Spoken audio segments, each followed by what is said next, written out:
இந்த ஏரியா ஃபுல்லாக தண்ணி, பாம்பு நத்தை பால்லாம் வருது, ஆமை முறை கொண்டு வீட்டுக்கு வரலாம் வருது. யாரும் தண்ணி பால் எதுவுமே கொண்டாந்து கவனிக்க மாட்டுறாங்க, என்ன ஏதுன்னு கேட்க மாட்டுறாங்க.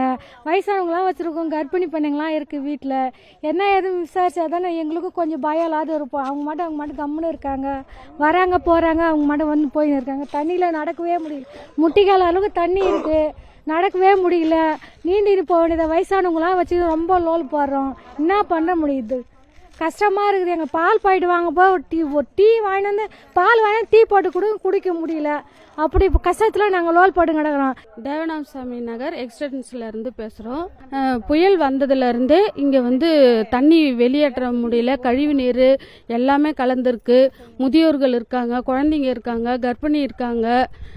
வெளியில் போய் அத்தியாவசிய பொருட்கள் வாங்க முடியல. எங்களுக்கு சாப்பாட்டிலேருந்து எல்லாத்துக்குமே கஷ்டப்படுறோம். குடிநீருக்கு இல்லை, குடிக்க தண்ணி கூட கஷ்டமாக இருக்குது. இது எதனா ஒரு நடவடிக்கை எடுத்து எங்களுக்கு முதல் உதவி செய்யணும்.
குற்றங்களின் மறுபரிமாணம் நிகழ்தகவு நமது நியூஸ் தமிழ் தொலைக்காட்சியில் விரைவில்.